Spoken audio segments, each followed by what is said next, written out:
어제는 어버이날이었고 오늘은 어버이 주일이기도 합니다. 오늘만 또 효도하고 그러면 안 됩니다. 지난번 말씀드렸던 것처럼 우리가 날과 날과 절기에 매이지 않고 늘 일상적으로 주님의 뜻을 따라 사는 것이 참 중요하고, 그러하기 때문에 하나님 말씀에 대해서도 우리가 차근차근 순서대로 다 알아가는 것이 중요합니다. 그럼에도 또 이 기념하는 날 그냥 보내기가 너무 좀 아쉬워서, 그래서 성경 몇 구절은 좀 우리가 챙기고 넘어가면 좋을 것 같습니다.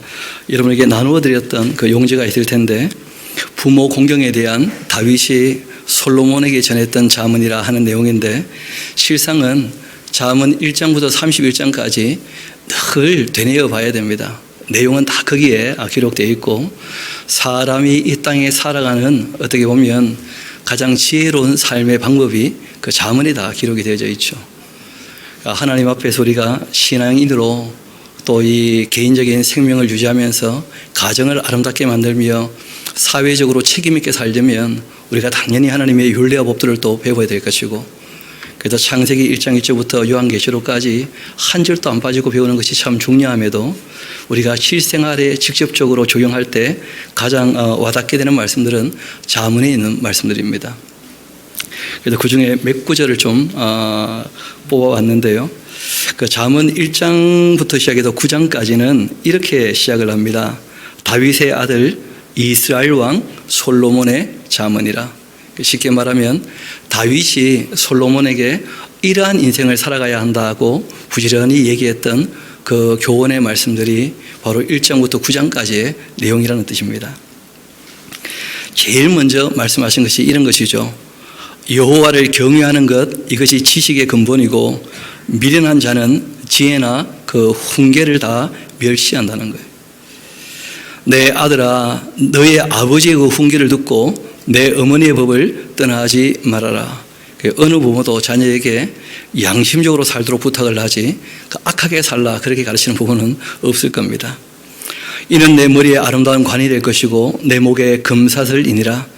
내 아들아, 악한 자가 너를 끌지라도 따라가서는 안 된다 하고 내용이 쭉 이어지는 것이죠. 또 잠언 2장을 봅시다. 내 아들아, 너가 만일 나의 말을 받고 나의 계명을 너가 간직하며 너의 귀를 이 지혜에 기울이며 너의 마음을 명철에 두며 지식을 불러 구하면서 명철을 얻으려고 소리를 높이며 은을 구하는 것 같이 그것을 구하며 감추어진 보배를 찾는 것 같이 그것을 찾게 된다면 여호와 경외하기를 깨닫게 될 것이고 하나님을 알게 될 것이다. 하나님은 지식의 본질이기도 하시고 또 지혜의 본질이기도 하십니다. 그래서 사람들이 올바른 지혜를 구하게 되면, 올바른 이 지식을 구하게 되면 그러면 하나님을 경외하게 될 것이고 겸손하게, 그리고 그 하나님 어떤 분인지 알게 될 것이다. 정말 정직하게 공부하면 하나님을 알게 됩니다. 인간이 겸손하게 되고, 어설프게 공부하면 교만하게 됩니다. 자기가 주인이나 되는 것처럼. 그래서 그 다윗이 솔로몬에게 그런 권고를 하고 있는 것이죠. 또 잠언 3장에 있는 말씀 봅시다. 내 아들아, 여호와의 징계를 가볍게 여기지 말라. 그 꾸지람을 싫어하지도 말라. 대저 여호와께서 그 사랑하시는 자를 징계하시기를 마치 아비가 그 기뻐하는 아들을 징계한 같이 하시느니라. 그 자녀를 양육할 때도 마찬가지인데 아이들 좋아하는 것 다 해주는 것이 사랑이 아니라는 거예요. 그 아이들이 바르게 자라게 하는 것, 이것이 사랑이라는 거예요. 그래서 요즘은 그 삼촌들이 오해를 해가지고 결혼도 안 하고 하니까 막 조카에게 그냥 빠져가지고 조카 바보가 되거나, 또 딸을 너무 아빠들이 좋아해서 딸 바보가 되거나, 그냥 바보가 되면 안 됩니다. 사람이 지식이 있고 지혜가 있어야지 바르게 양육해야 돼요. 그 다음 내용들이 다 딴 게 아니고 하나님을 섬기는 그 아버지의 모습을 자녀들이 좀 보고 배웠으면 좋겠고, 또 가르치는 내용들을 잘 귀담아 듣고 받아들이면 좋겠다 하는 권고의 말씀들이 계속 이어져 나오고 있습니다. 그리고 실제로 그 내용은 자문을 봐야만 됩니다. 그래서 그 31장이니까 매일 그 하루에 한 장씩 꼭 그렇게 좀 보시면 좋겠습니다. 좀 자주 드리는 권고이기도 한데, 권고를 자주 드리는 이유는 안 읽기 때문이에요. 제대로 잘 읽어주시면 너무 좋겠어요. 이론적으로는 너무 성경이 완전합니다. 중요한 것은 받아들이고 행동하는 것은 본인 몫이라는 거예요. 그는 아무도 대신해 줄 수가 없는 것입니다.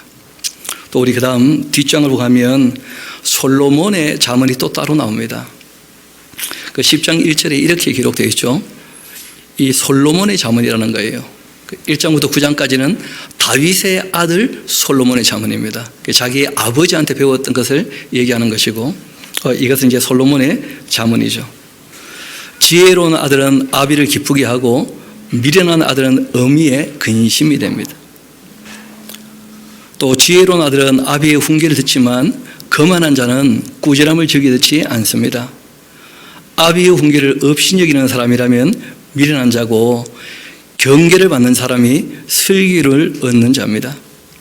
지혜로운 아들은 아버지를 즐겁게 합니다. 미련한 자는 어미를 없인 여깁니다. 우리 잠언 23장으로 가보도록 합시다.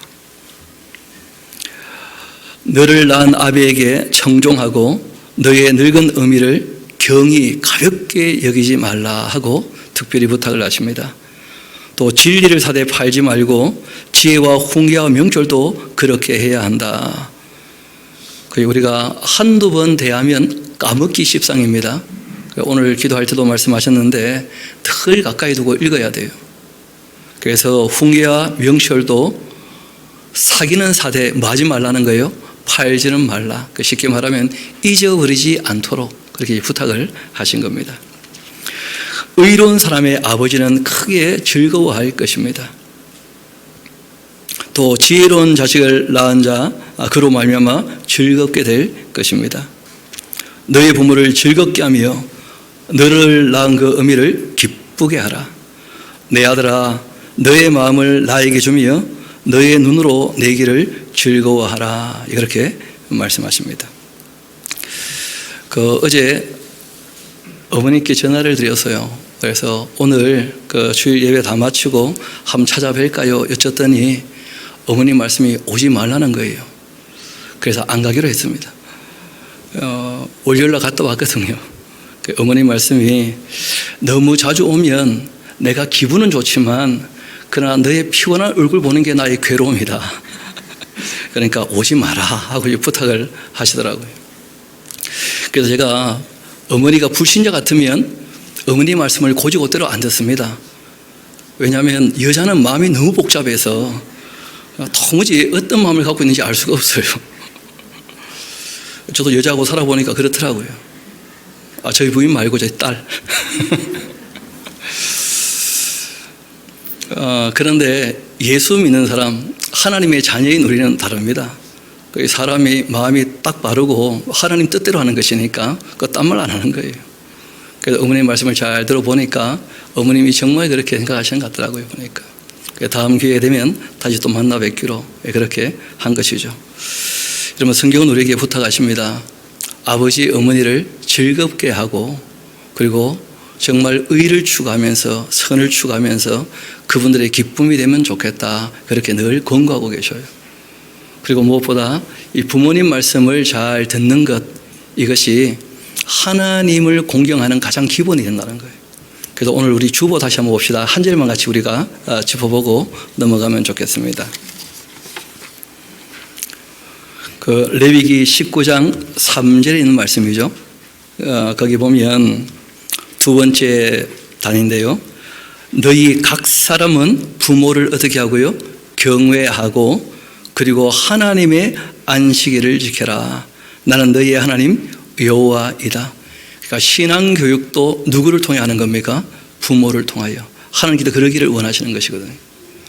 그래서 사회윤리를 말씀하실 때 가장 먼저 언급하신 것이 뭐였냐면 부모님을 경외하는 것, 그리고 하나님의 날, 실제로는 우리에게 주신 날이죠. 쉬라고 주신 날 주님 앞에 모여 예배하기를 원하셨거든요. 성회로 모여라. 그런 부탁이 또 있어요.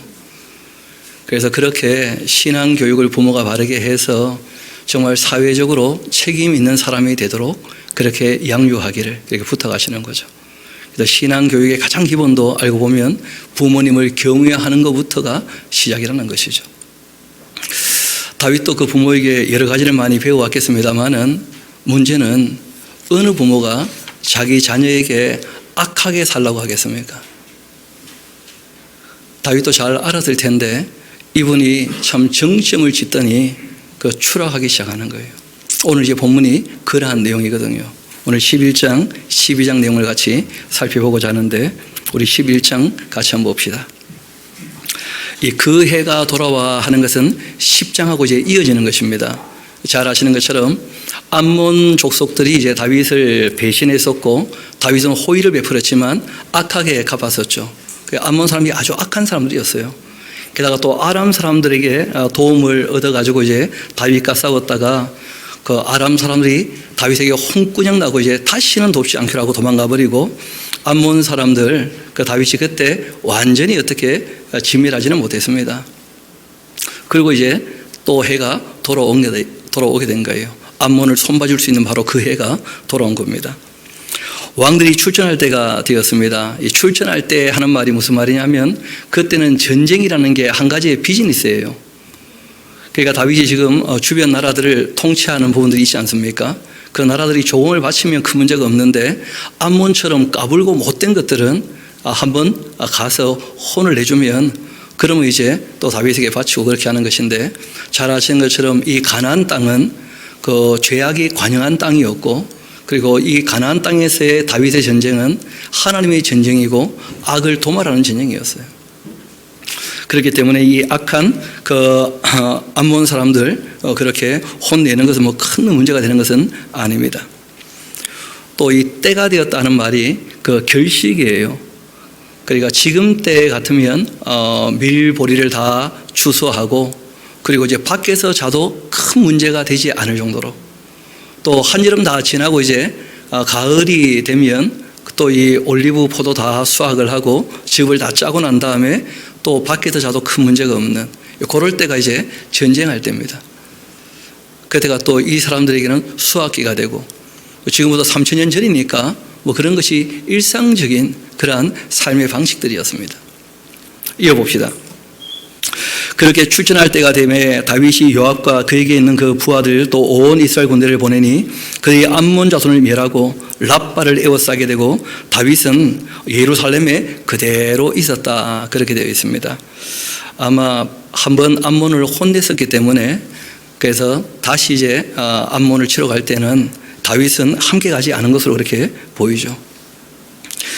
문제는 그 자기 부하들이 열심히 수고하고 있는데 다윗은 할 일이 너무 없었는지 그 2절 보면 이런 내용이 나옵니다. 저녁 때에 다윗이 그 침상에서 일어나 여러분 아침에 일어나야 됩니다. 저녁에 일어나니까 문제가 되는 거예요. 저녁에 일어나서 밤새도록 죄를 짓고 또 디비져 자고 이렇게 하면 큰 문제가 생깁니다. 이 다윗이라는 사람이 왜 그렇게 했는지는 모르겠는데 너무 이제 이상하게 지금 살아가는 거죠. 왕궁 옥상을 할 일 없이 거닐다가 그곳에서 내려다봤는데 그 예루살렘을 보면 이렇게 경사가 져 있거든요. 그러니까 왕궁에서 보면 밑에가 다 보입니다. 예루살렘 동네가 다 보이니까 그러니까 이제 그곳에서 보고 있는데 한 여인이 목욕하는데 심히 아름다워 보였다는 거예요. 다윗에게 이미 어떤 마음이 있었던 거예요. 또 뭐 어떤 학자들 얘기는 바세바가 유혹했다는데 모르겠어요. 그건 모를 일이고 그런 내용은 더 이상 나오지는 않으니까요. 뭐 그럴 가능성도 있죠. 여자가 왜 그 시간 나와서 목욕을 하나 그래도. 그런데 이 다윗이 그걸 주시해 봤다는 거예요. 성경에 보면 예수님께서 말씀하시죠.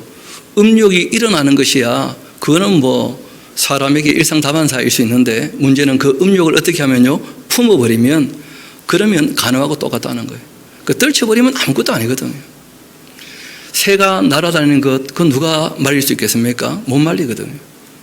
그런데 둥지를 짓게 만들면 안 되잖아요. 머리다가 털어버리면 아무것도 아닌데 그런데 그걸 품에 안으면 큰 문제가 생기는 것인데 다윗이 이제 그렇게 함으로 문제가 생기는 거예요. 모든 것이 잘 된다고 여겨졌을 때 그때 걸려 넘어지기 쉽습니다. 성경은 우리에게 그런 공부를 하십니다. 선 줄로 안다면 그때가 넘어질 수 있는 때니까 늘 주의하고 조심하라는 거예요. 참 우리나라가 지금 나름 평온한 시절을 지내고 있는데 그렇기 때문에 더 급속도로 타락할 수 있다는 거예요. 정말 주의해야 될 부분이기도 하죠. 이어봅시다. 다윗이 사람을 보내서 그 여인을 알아보게까지 합니다. 예쁘네 하고 말아버리면 되는데 꼭 알아보고는, 그리고는 그가 아뢰되 그는 엘리암이라는 사람의 딸입니다. 엘리암 하는 말은 하나님의 백성이라 그런 말이죠. 실제로 이제 그러한지는 모르겠는데 그 이후에 사건이 하나 벌어집니다. 자기 아들 압살롬이 반역을 할 때 아히도벨이라는 사람이 그 반역을 할 때 가담을 하거든요. 근데 그 아히도벨의 아들이 바로 엘리암이에요. 그래서 이름이 똑같아서 이게 동일 인물인지 동명이인인지는 명확치는 않습니다만은 동일 인물이라고 보는 사람들도 꽤 많습니다. 그렇다고 한다면 바세바는 아히도벨의 손녀가 되는 것이죠. 그래서 이 일 때문에 또 이 아히도벨이 그 다윗에게 대해서 좀 악한 마음을 품지 않았겠는가, 뭐 그렇게 보시는 분들도 계셔요. 충분히 개연성이 있는 내용이기도 하죠. 여하튼 이 엘리암의 딸이고 헷사람, 그 우리아의 그 아내 바세바가 아니니까 그런 얘기를 하는데, 이때 이 헷사람은 그 히타이타 민족이다 그렇게 보시는 분들도 있는데, 그 요즘 학자들은 대부분 그렇게 보지는 않고 잘 아시는 것처럼 이미 가나안의 7족속 중에 헷 족속이 있었죠. 또 아브라함이라는 분이 그 헤브론에서 막벨라 굴을 살 때 그때 헷 족속에게 그 굴을 사게 되거든요. 그러니까 원래 가나안에 있던 원주민으로 보는 것이 아마 합당할 겁니다.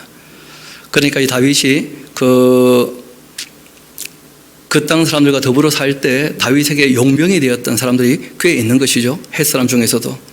심지어는 뭐 블레셋 사람 중에서도 다윗의 용병된 사람들이 꽤 있거든요. 여하튼 그 헷 사람, 확실한 것은 이방인이었다는 겁니다.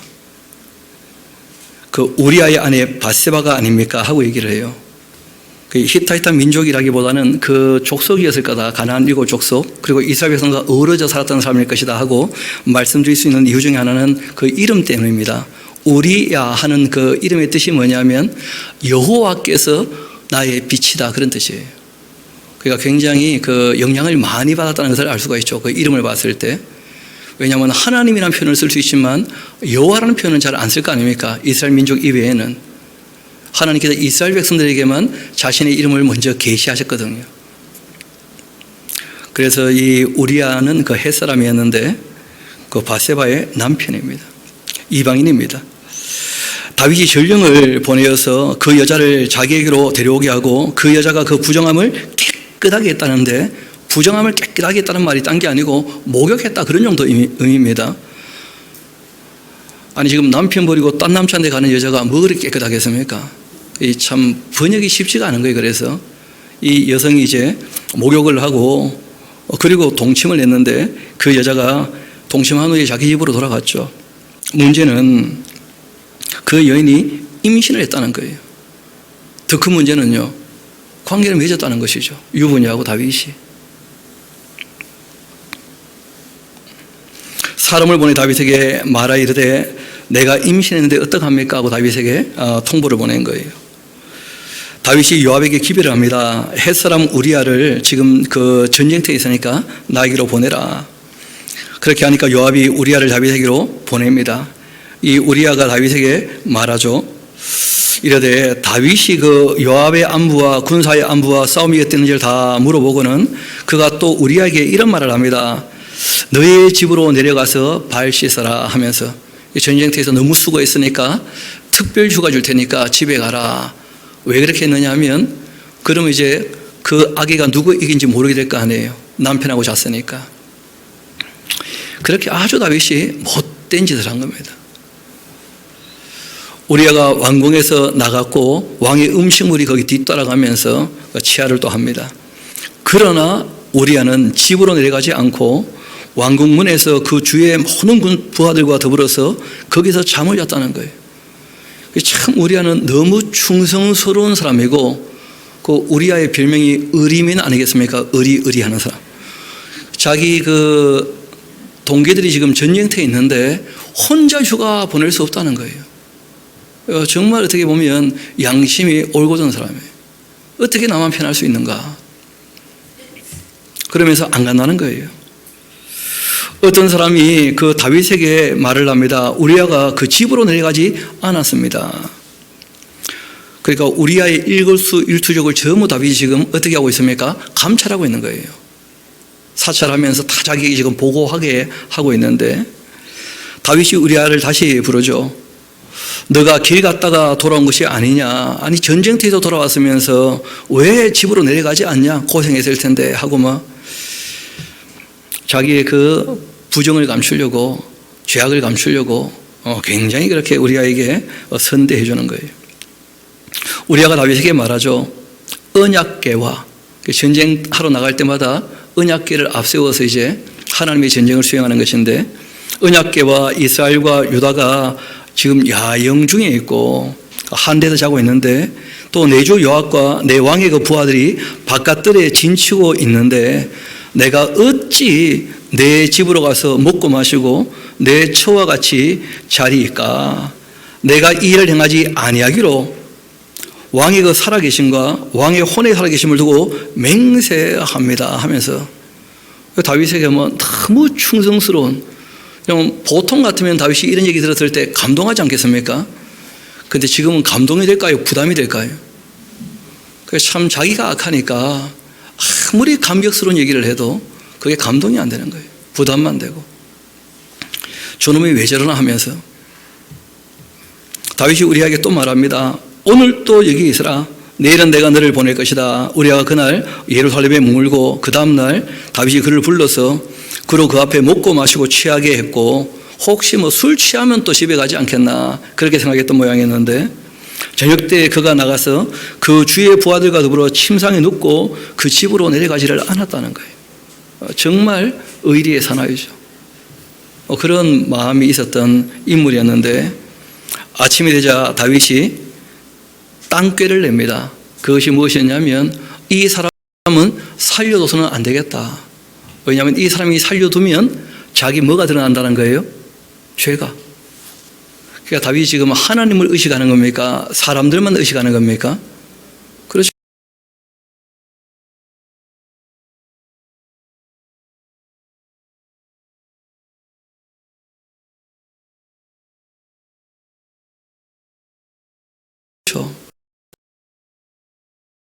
요압에게 우리아를 죽이라는 거였어요. 합법적으로 그것도. 요압에게 보내니 그 편지를 써서 이르기를 너희가 우리아를 맹렬한 싸움에 앞세워두고 너희는 뒤로 물러가서 그로 맞아 죽게 하라 하면서 살인 교사죠 완전히. 요압이 그 성을 살펴 용사들이 있는 것을 아는 그곳에 우리아를 두었고 그 성 암몬 사람들이 나와서 이 요압과 더불어 싸울 때 다윗의 부하 중 몇 사람이 엎드렸을 때 햇사람 우리아도 그 전쟁에서 죽고 말았습니다. 이 라빠에서 죽은 것이죠. 요압이 사람을 보내 그 전쟁의 모든 일을 다윗에게 이제 보고하게 되는데 일단 전쟁에서 패배했으니까 책임이 있는 거 아닙니까? 요압 입장에서는. 그런데 이것이 다윗이 사주한 전쟁 아닙니까? 또 우리아를 죽이라고. 그런데 다른 사람들은 전혀 모르죠. 요압만 알지 않습니까?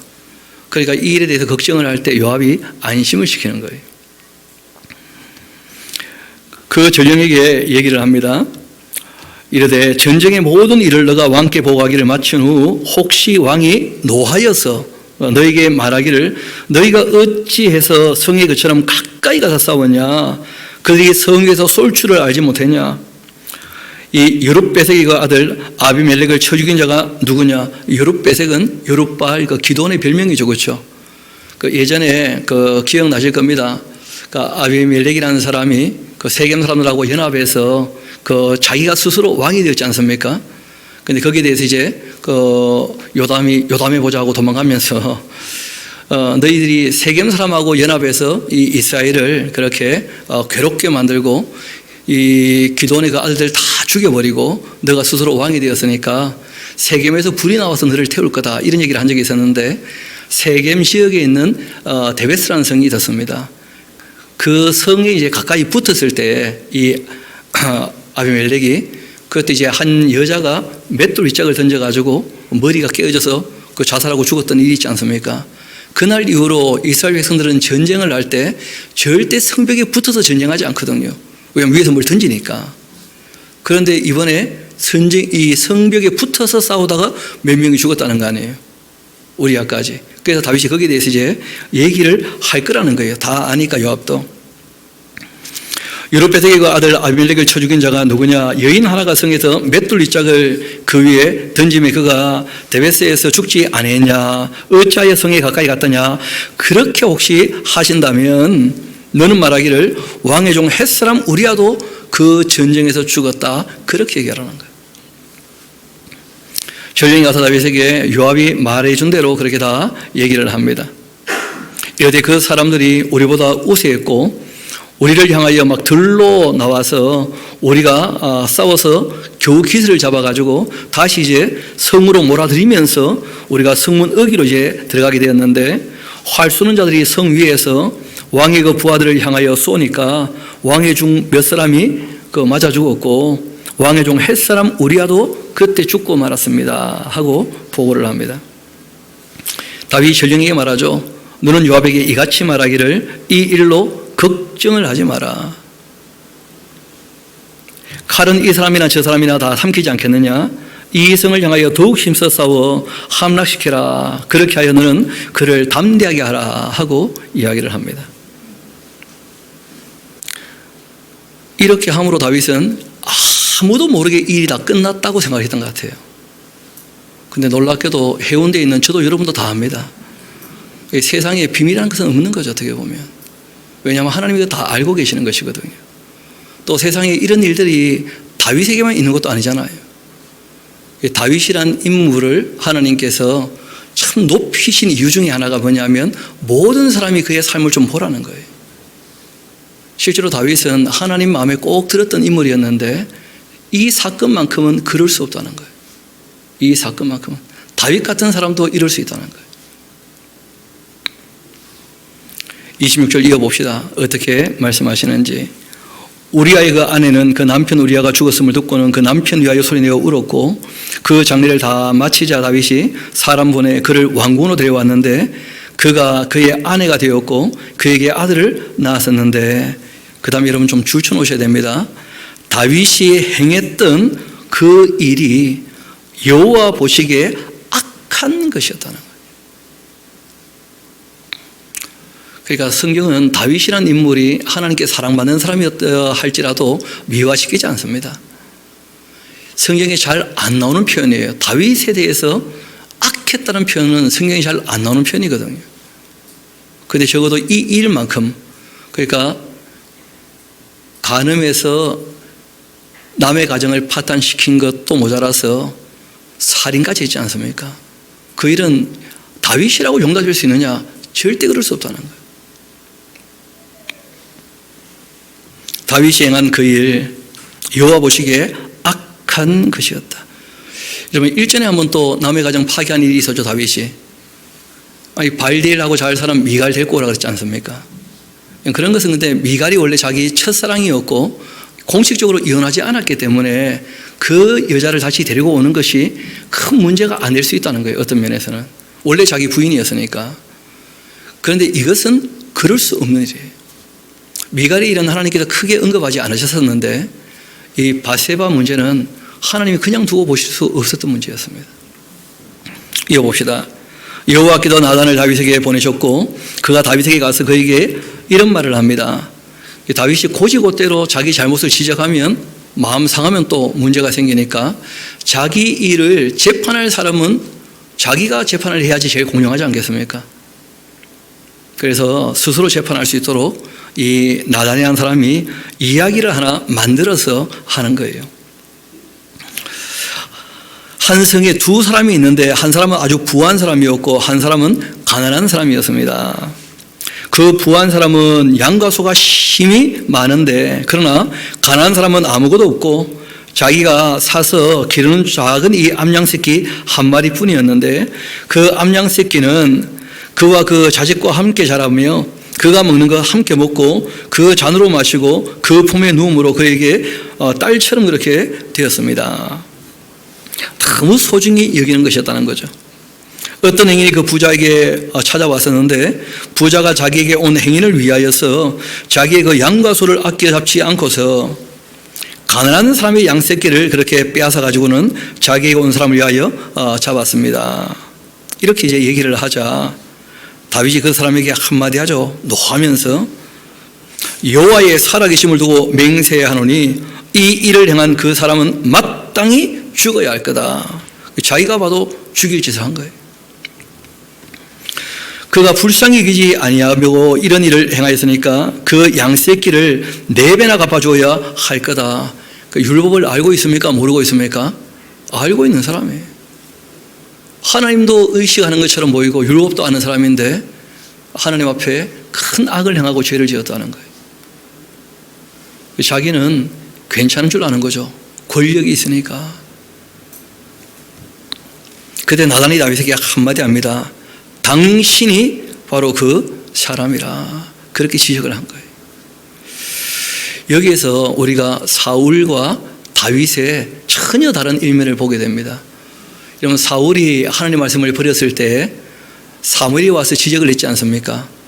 그때 이 사울이라는 사람은 그걸 받아들입니까? 안 받아들입니까? 회개에 이르지 않기 때문에 용서되지 않는다는 거예요. 반면에 다윗은 이 나단의 말을 듣고 회개하게 되었다는 거예요. 좀 더 이어봅시다.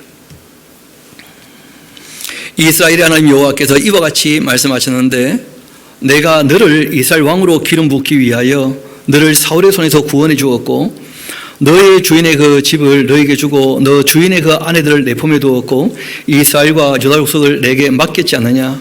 만일 그것이 부족하였을 것 같으면 내가 너에게 이것저것 다 주었을 거다. 요구하는 것. 그런데 어찌하여서 너가 여호와의 말씀을 업신 여기고, 좀 업신 여긴다는 말이 무슨 말이죠? 말 그대로 이 빠라라고 하는 말은 멸시한다, 경멸한다, 눈에 존재하지 않는 것처럼 여긴다, 그런 뜻이에요. 말 그대로 업신 여긴다는 거예요. 말은 하나님 했지만 실제로는 하나님 없는 것처럼 너가 살았다는 거예요. 하나님께서 다윗에게 지적한 것이 하나님 없는 것이라고 생각을 했으니까 죄를 짓는데 담대하게 됐던 것이죠. 전혀 하나님을 의식하지 못하니까.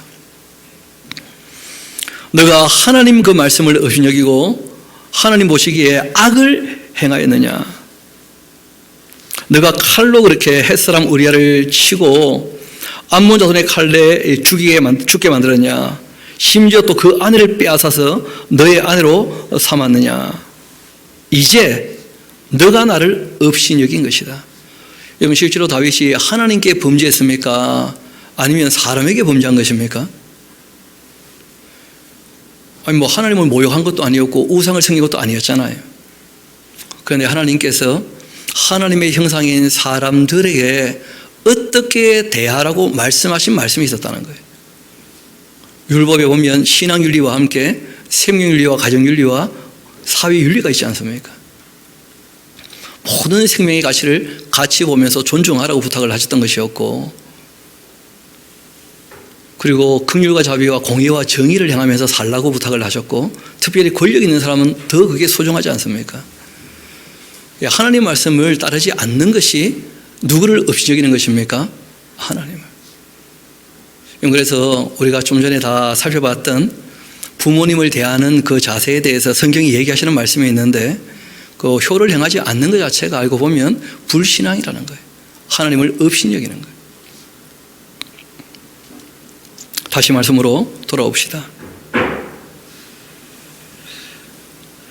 그의 아내를 빼앗아 너의 아내를 삼았다. 이제 너가 나를 업신여기고 햇사람 우리아이가 아내를 빼앗아 너의 아내로 삼았으니까 그런즉 칼이 너의 집에서 영원토록 떠나지 아니할 거다. 하나님 너무 마음이 상하신 거예요. 다윗, 너가 어떻게 그럴 수가 있는가? 여호와께서 또 이와 같이 말씀하십니다. 봐라, 내가 너와 내 집에 재앙을 일으킬 거고 내가 너의 눈 앞에서 너의 이 아내를 빼앗아 가지고 너의 이웃들에게 줄 거다. 그 사람들이 너의 아내들과 더불어 백주에 동침하게 될 거다 하면서 압살롬 반역 때 이런 일들이 있게 되겠죠. 너는 은밀히 행하였으나 나는 온 이스라엘 앞에서 백주의 일을 행하리라 그렇게 하셨나이다 하고 나단이 얘기를 한 거예요. 그때 다윗이 이렇게 얘기합니다. 내가 여호와께 죄를 범하였노라. 여러분, 다윗이 실제로는 이때 이렇게 회개하고 다시는 이와 똑같은 죄를 지은 적이 있습니까? 없습니까? 그게 회개예요. 마음을 돌이켰다면 행동도 바꾸는 거예요. 다윗은 정말 회개에 이르게 된 사람입니다. 그래서 용서가 되는 거예요. 그런데 문제는 용서가 되었다 할지라도 다윗이 죄를 지었을 때 그 죄로 말미암았던 사건들이 있잖아요. 파괴된 가정이 회복됩니까? 안 됩니까? 죽었던 우리야 되살아납니까? 안 살아납니까? 죽은 사람은 죽어버린 거예요. 그래서 죄값이라고 하는 것은 하느님 쪽에서 지불하기 전에는 죄값은 치러지지 않습니다. 용서라는 말하고 죄값을 치렀다는 말하고는 전혀 다른 말입니다. 회개하면 용서하시고 용서하는 사람들을 위해서 죄의 값을 어떻게 해주시는 거예요? 치러주시는 거예요. 그럼 죄값이라는 것은 죄를 짓는 순간 지나가 버리기 때문에 그 값을 지불할 수 있는 사람은 아무도 없습니다. 시간에 속해 있지 않은 영원하신 하나님만이 해결할 수 있는 문제예요. 그래서 하나님께서 신원, 죽은 사람의 억울함도 누가 풀어줄 수 있습니까? 하나님께서. 벌 받는다고 신원 내는 게 아니에요. 벌 받는다고. 거기에 대해 합당하게 하나님께서 어떻게 하십니까? 갚아주신다는 말씀이 있어요. 그래서 저는 확실히 믿습니다. 하나님께서는 단 한 사람도 억울하게 대하지 아니하시는 줄 믿습니다. 이 세상에서는 그렇지 않아요. 그러나 우리가 일생뿐 아니고 영생으로 우리의 삶이 이어지기 때문에 하나님께서 모든 사람을 억울하지 않게 대하신다는 것을 확실히 믿을 수 있다는 거예요. 그러지 않다면 억울한 사람은 얼마나 많겠습니까? 여러분, 요한계시록을 보면 5번째 인을 뗄 때 어떤 장면이 나옵니까? 낙원에 있는 영혼들이 드디어 우리의 억울함을 풀어주실 때가 이때입니까? 하고 찾아 나오는 그런 모습을 보지 않습니까? 하나님께서 모든 억울함을 반드시 풀어주실 거라는 거예요. 그런 면에서 다윗이 낙원이나 우리아를 만나게 되었을 때 어떨까? 그런 생각도 한번 해봐요. 참 민망하지 않겠나 싶기도 한데 또 너무 넓어서 못 만날지도 모르겠는데 우리는 그까지는 다 알 수 없습니다만은 이 죄에 대한 값은 우리 힘으로 치를 수 없다는 거예요. 그럼에도 다윗이 정말 진지하게 회개합니다. 이어봅시다.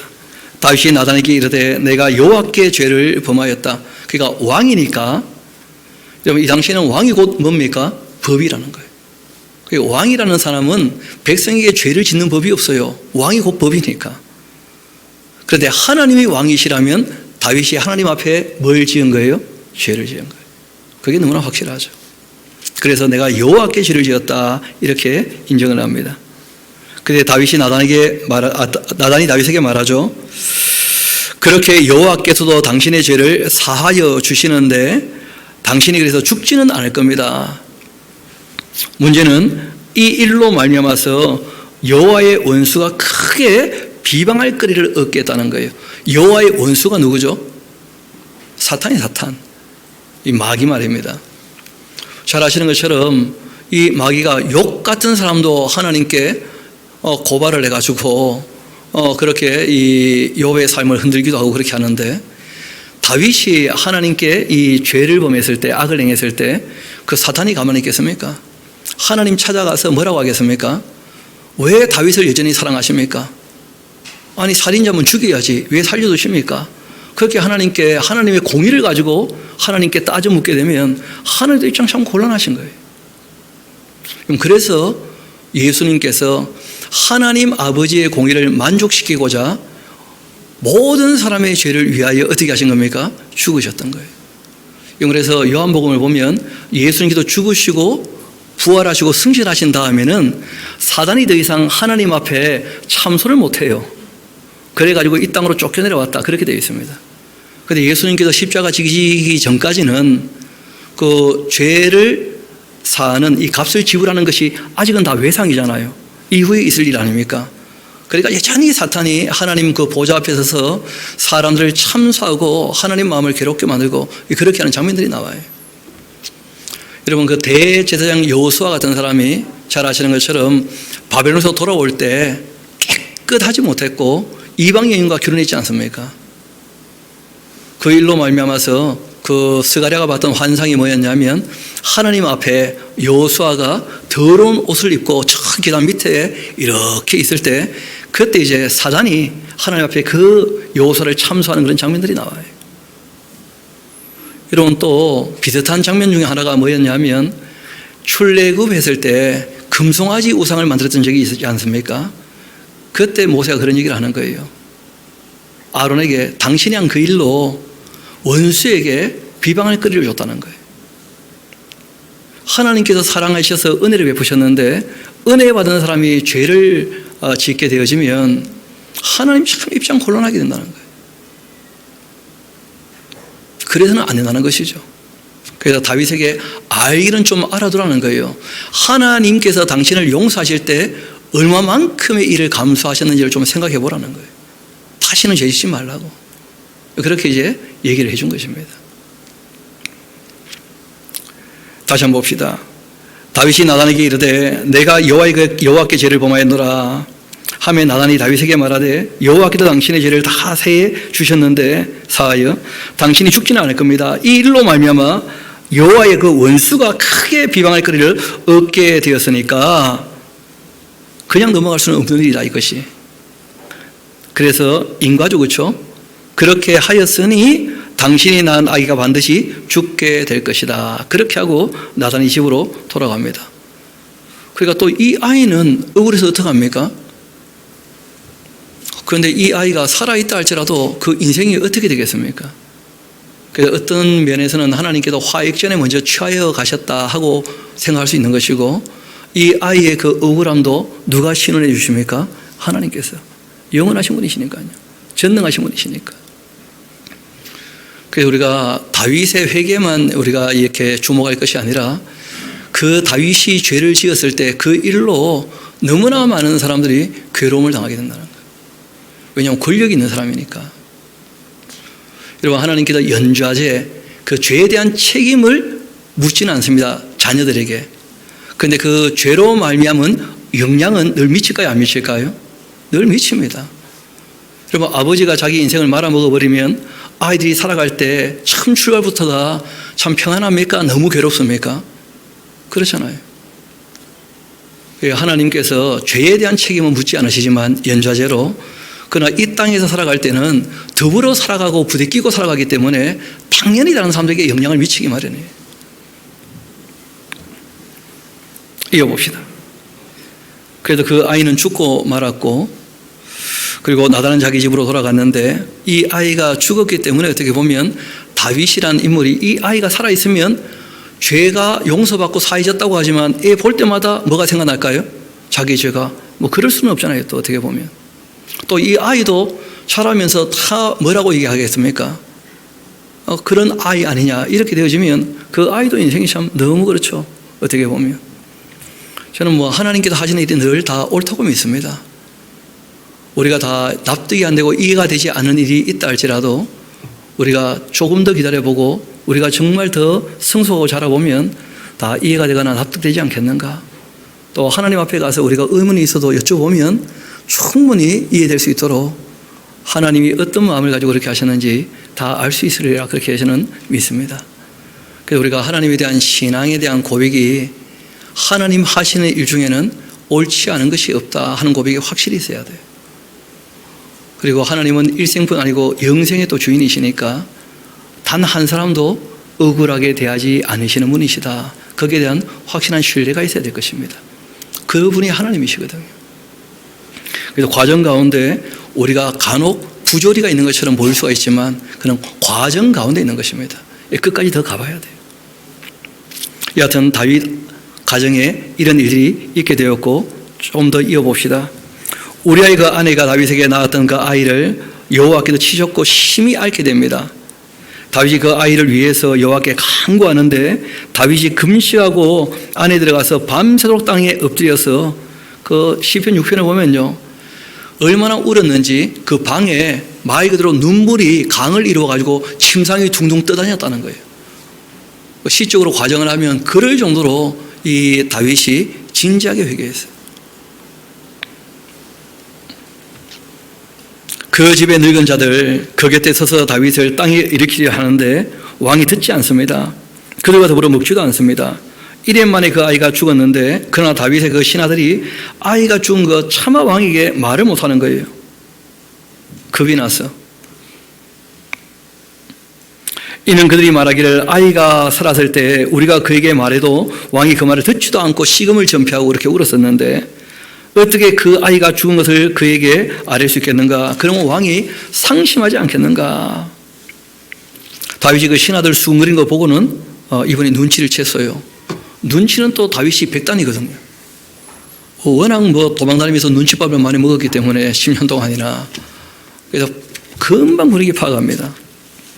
그리고는 그 아이가 죽은 것 알고 다윗이 깨닫고는 그 신하들에게 물어봅니다. 아이가 죽은 게 확실하냐? 대답하되 죽었나이다. 그런데 놀랍게도 다윗이 그 신하들이 생각한 것과 전혀 다르게 행동을 해요. 다윗이 땅에서 일어나 몸 씻고 기름을 바르고 의복을 갈아입고 여호와의 전에 들어가 경배하고 왕궁으로 돌아와서 명령하여 음식이 그 앞에 차리게 하라. 그렇게 하고는 먹었다는 거예요. 그럼 다윗이 지금 기도할 때 아이를 살려달라고 기도했죠. 그런데 아이가 살았습니까? 죽었습니까? 그런데 다윗이 하나님께 경배했다는 걸 꼭 기억하셔야 돼요. 이게 다윗의 자세였어요. 기도는 응답을 목적으로 하지 않습니다. 기도를 하는 이유는 하나님의 뜻을 따르기 위함이에요. 다윗이 자기가 바라는 바가 있었지만 그러나 하나님께서 하신 일이 옳다는 것에 관한 확실한 신뢰가 있었어요. 다윗은 하나님이 하시는 일이기 때문에 옳다는 거예요. 하나님이시니까.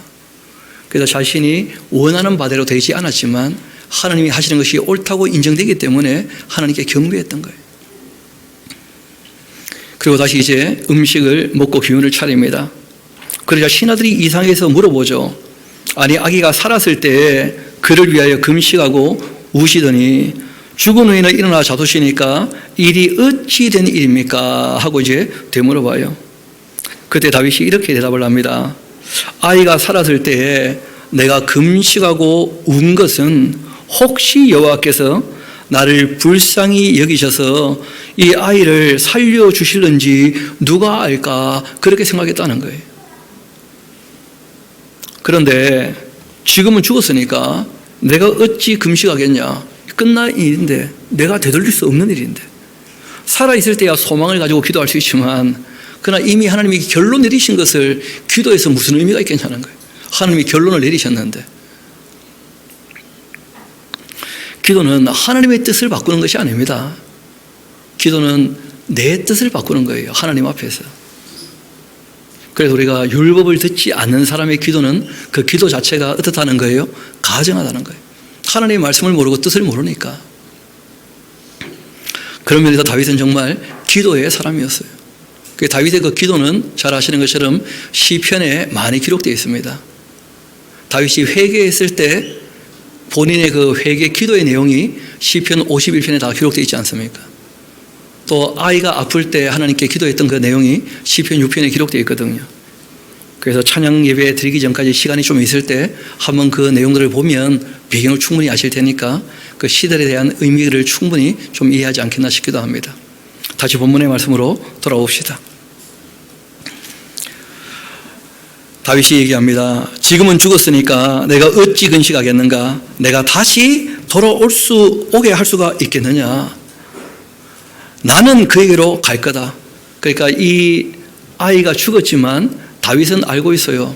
이 아이는 죽고 끝난 게 아니라는 거예요. 나는 그에게로 어떻게 할 거라고요? 갈 거라는 거예요. 다윗은 죽음 이후의 세계에 대한 확실한 믿음이 있었거든요.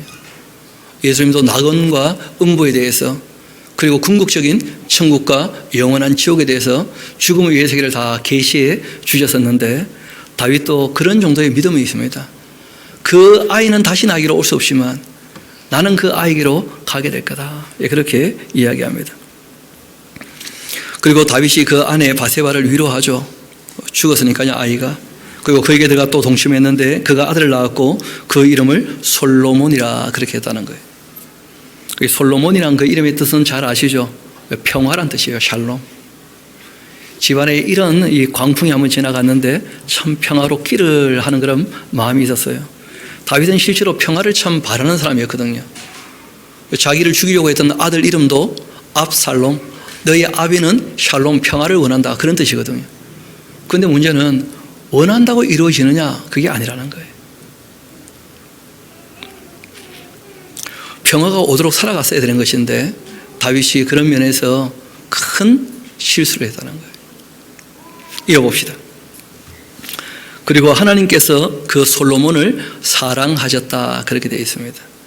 그래서 선지자 나단을 보내서 그 이름을 여디디아라, 그 여디디아 뜻이 뭐냐면 여호와께 사랑을 입은 자, 그런 뜻이에요. 그래서 오늘 그 찬양을 우리가 도왔던 그 중창단 이름이 여디디아 중창단이에요. 그러니까 여디디아의 여성명이 여디디아입니다. 하나님의 사랑을 입은 자. 선지자 나단을 보내 그 이름을 여디디아라 했는데 이는 여호와께서 사랑하셨기 때문이었다. 한편 이 요압이라는 사람이 암몬 자손의 랍바를 쳐서 그 왕성을 점령했는데 요압이 전령을 다윗에게 보내 이르되 내가 랍바 곧 이 물들의 성읍을 쳐서 점령하였으니까 이제 왕은 그 백성의 남은 군사를 모아가지고 그 성에 맞서 진치고 이 성읍을 쳐서 점령하소서. 내가 이 성을 점령하게 되면 이 성읍이 내 이름으로 일컬음을 받을까 두렵습니다 하면서. 왜냐하면 요압은요 반온 게 있었거든요.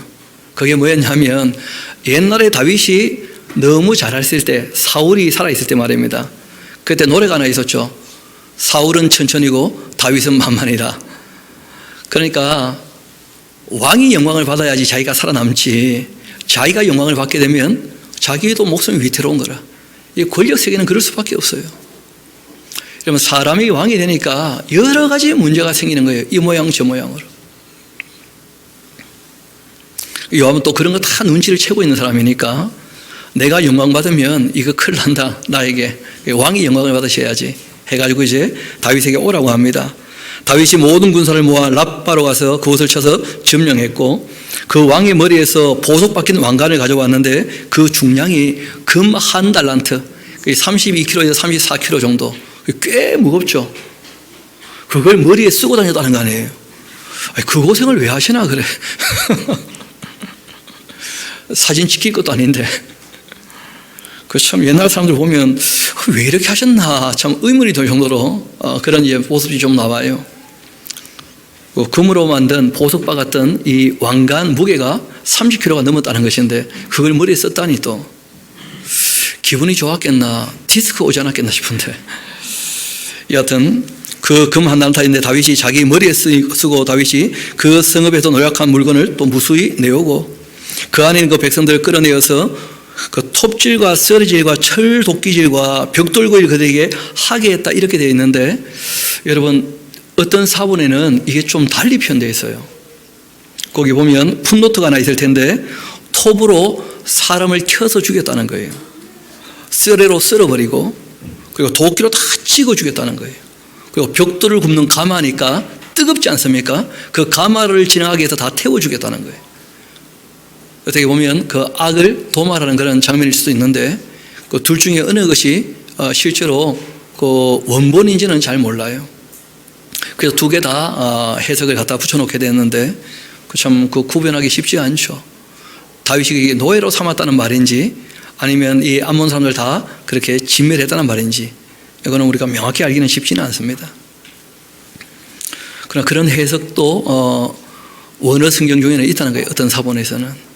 여하튼 다윗이 이 암몬 사람들 참 이 못된 사람들이었죠, 그렇죠? 그래서 이 사람들 은혜를 알지 못했던 그리고 제약이 간영했던 이 사람들에 대해서 이렇게 이제 완전히 원수를 갚았습니다. 암몬 자들이 그 모든 성읍을 이같이 했고 다윗과 모든 백성이 예루살렘으로 돌아갔더라 하고 이제 이야기가 일단락 되어집니다. 그러니까 우리도 이제 돌아가야 되겠죠. 여러분, 우리가 하나님 말씀을 읽고 듣고 배운다는 것은 참 소중한 것인데 문제는 지키고 행하는 것은 본인의 몫이라는 거예요. 우리가 마음으로 정말 받아들이게 되었다면 우리가 주의 말씀을 따라 살 수 있게 되기를 소망합니다. 또 우리가 하나님께 은혜를 입은 연후에라도 우리가 다시 죄를 짓거나 악을 행하게 되면 하나님 참 입장 곤란하게 될 수 있다는 걸 늘 염두에 두시고 우리가 하나님을 사랑하는 마음으로 우리가 늘 주의 말씀을 따라 사는 저와 여러분 되기를 소망합니다. 우리 함께 기도하도록 하시겠습니다. 아버지 하나님, 오늘 다윗의 삶을 통하여 우리에게 여러 가지 교훈의 말씀들을 해주신 것을 감사드립니다. 하나님께 사랑받는 사람이라 할지라도 하나님이 허락하신 인격이 있어서 자신의 자유로 자신의 의지로 행하게 될 때 하나님 지켜보시고 마음 아파하시는 모습도 저희들 보게 되었습니다. 다행한 것은 다윗이 사울처럼 그렇게 하나님을 끝까지 벗어긴 것이 아니라 주의 말씀을 알아듣게 되었을 때 회개함으로 하나님께서 다윗의 그 모든 죄값을 하나님께서 지불하시면서 용서하시고 다시 품에 안아주신 모습을 보게 되었습니다. 실상 저희들이 나중에 알게 된 것이었지만 하나님께서 우리 죄값을 치르시고자 그 아들의 생명까지 내어주셨던 그 사랑을 다시 한번 기억하게 됩니다. 하나님께서 그러한 대가를 지불하시고 우리에게 사랑을 베푸셨사오니 우리가 다시 주님을 벗어겨 악하게 행하지 않도록 죄 아래 살지 않도록 주님 도와주시고 주님께서 인도하여 주옵소서. 시험에 들지 않게 지켜주시기를 소망합니다. 저희들 그렇게 주님의 뜻을 따르기를 원하오니 성령께서 도와주옵소서. 모든 것을 주님께 의탁합니다. 감사드리며 우리 구주가 되시는 예수님 이름으로 기도합니다.